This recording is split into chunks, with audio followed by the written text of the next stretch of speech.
शनिदेव की उत्पत्ति कैसे हुई और कब हुई?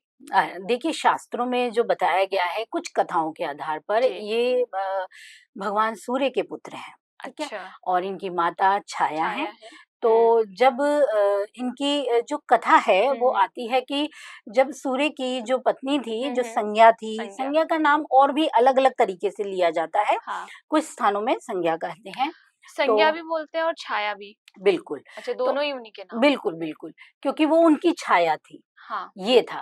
तो अच्छा। कई सारे नाम आते हैं उनके पत्नी के। जी। तो जो उनकी पत्नी थी जो हम्म। विश्वकर्मा जी की पुत्री पुत्री थी, थी। जी। तो उनके उन्होंने क्या हुआ कि उन्हें उनका तेज नहीं सहा गया सूर्यदेव का। अच्छा। तो वो अपनी प्रतिरूप बनाकर, हम्म। छाया बनाकर हम्म। चली ग जाती हैं हम्म। और छाया को उनके समक्ष छोड़ जाती हैं, हम्म। सूर्यदेव के समक्ष। हम्म। तो सूर्यदेव भी पहचान नहीं पाते उस समय तक छाया को। छाया को। जी। तो किंतु जब शनिदेव की उत्पत्ति होती है, हम्म।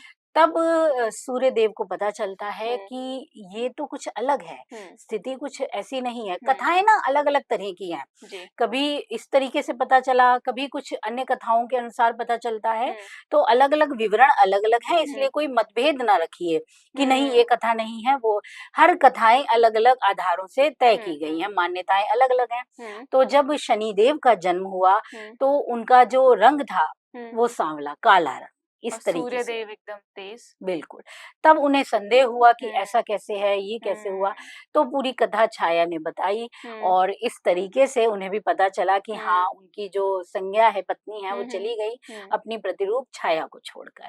तो इस अच्छा। तरीके से शनिदेव की उत्पत्ति हुई और और। कहते हैं कि देवी छाया ने ना बहुत तप किया था, बहुत तप किया, हम्म। जिस वजह से शनिदेव को ये रंग की प्राप्ति हुई। अच्छा। अनेक जैसे मैं कहती हूँ ना कथाओं के हम्म। कई रूप हैं, हम्म। एक नहीं है, एक मतलब कहते हैं ना हम्म। हरि अनंत हरि कथा अनंता, हम्म। उसी तरह प्रभु जितने भी हमारे देवी-देवताएँ हैं, कई हम्म। कथाएँ हैं। हम्म। तो इसलिए कोई वो लोगों में आता है ना नहीं ये नहीं जी थी, जी कोई बिल्कुल। और थी, तो हम्म। चिंता नहीं कीजिए किंतु एक हम्म। जो रस निकलता है हम्म। कथाओं में वो यही आधार दिखाता है हम्म। कि शनिदेव की स्थिति कैसी थी, हम्म।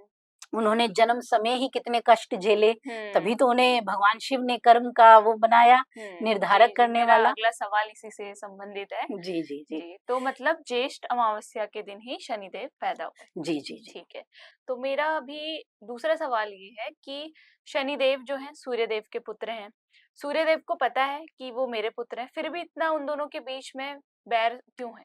यही जो मेरा पहली शुरुआत थी हुँ। मैंने बताया हुँ। कि जब शनिदेव का जन्म हुआ तो हुँ। उनके स्वरूप को देखकर ही सूर्यदेव को बहुत अचंभा सा हुआ, हुँ, हुँ। क्रोधित हुए हुँ। और उन्होंने उन्हें देखना ही पसंद नहीं किया। पसंद नहीं कहा किया, जाता जी। है कथाओं में, कुछ कथाओं में ये हुँ। भी आता है कि प्रथम दृष्टि जैसे ही सूर्य पर हुँ। शनिदेव की पड़ती है हुँ। तो उनपे उनका रंग भी काला होने लगता है। सूर्यदेव का? बिल्कुल, अच्छा। उनका अपना रंग भी क्षीण होने लग जाता है और वो जी। घबरा जाते हैं कि ये हुँ। क्या हुआ? हुँ। तो इस तरीके से जो शुरुआत हुई ना हुँ। कि पहचानना नहीं कि ये हुँ। मेरा पुत्र नहीं हो सकता, हुँ, इसका तो हुँ। वर्ण ही अलग है। हुँ। तो ये कुछ ऐसी स्थितियाँ बनी, हुँ। परिस्थितियाँ बनी कि हुँ। इनके साथ इनके मतभेद हो गए हुँ, हुँ, हुँ। और जन्म समय पिता-पुत्र का जो देखा आपने, हुँ, हुँ। इसमें अन्य कथाएँ आती हैं, हुँ। यमुना और यमराज की कथा भी यमराज की, आती है, जी। शनिदेव के साथ हुँ, जुड़ती हुँ। है कि एक बार क्रोधित हुए हुँ। तो उनकी जो जो माता है हुँ, छाया, हुँ। उनपे यमुना और यमराज जो जुड़वा हुँ, पुत्र थे हुँ, हुँ। पहली पत्नी से, हुँ, हुँ। वो क्रोधित होते हैं, किसी बात पे कुछ हुँ। होती है, जी। तो उस वजह से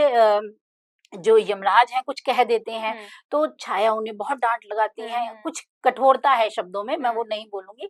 तब वो जाते हैं अपने पिता सूर्य के पास, सूर्य के यमराज, पास, जी। वो कहते हैं मेरे साथ ऐसा किया उन्होंने। हुँ, हुँ। तो तब वो उन्हें संदेह होता है कि ऐसा हुँ। कैसे हो सकता है कि माता होकर वो अपने पुत्र को इतना कठिन वो कर सकती हैं। अच्छा। तब भी वहाँ पे भी कथा दूसरी बनती है कि वो कहती हैं कि मैं तो छाया हूँ, हुँ। वो चली गई हैं जो संज्ञा संज्ञा, थी। जी। तब उन्हें पता चलता है, तो कई हुँ। कथाओं में आता है कि इस तरीके से रहा। हुँ। तो इसी तरह उनका भी प्रेम बच्चों का, हुँ। कह सकते हो कि शनिदेव के साथ ही हुँ। यमराज जी का और देवी जी। यमुना जो नदी जी, बन के जी। पृथ्वी हुँ, पे हुँ। बह रही हैं, हुँ। उनका संबंध भी रहा, हुँ। तो थोड़ा कठोर रहा। रहा, रिश्तों में अनबन बहुत रही। तो इस वजह से पिता पुत्र हों या भाई बंधुओं का स्थिति देखी जाए, आपसी विद्वेष जो रहा वो बना रहा। तो यही कथाएँ हैं, आम जीवन में भी हम कई बार इन चीज़ों जी। को देखते हैं। मतलब हमारी कथाएँ भी हमारे जीवन को दिखाती हैं, दर्शाती हैं। तो इसीलिए कहा जाता है कि सूर्यदेव का और शनिदेव का आपसी संबंध बहुत कठोर माना गया है। तभी जब एक-दूसरे की राशि में आते हैं तो स्थितियाँ बहुत मुश्किल लेके आते हैं, आसान बिल्कुल। नहीं होती हैं। और देखा जाए तो हमारा तो उत्तरायण भी मकर मकर संक्रांति यानी से होता है, शनिदेव की राशि से होता है। बिल्कुल। जी। तो बहुत सी चीज़ें हैं जो अपने आधार लिए हैं और बहुत और कहा जाता है कि जन्म कुंडली में भी जब ये दोनों साथ होते हैं, पिता-पुत्र की स्थिति भी प्रभावित होती है। अच्छा। बिल्कुल। तो ज्योतिष जो है, ग्रह नक्षत्रों की कथाएँ जो हैं, वो इस तरीके से बताई गई हैं, आसानी से हमें थोड़ी समझ भी आती हैं। जब हम घर में भी देखते हैं, बड़े जो होते हैं हमारे पिता समक्ष लोग, बच्चे ज़्यादा सुनते नहीं हैं, पिता-पुत्र की बहुत ठनती है कहते हैं ना, तो ऐसी ही चीज़ें जन्म कुंडली में जब बन रही हों, तब भी स्थिति देखी जाती है।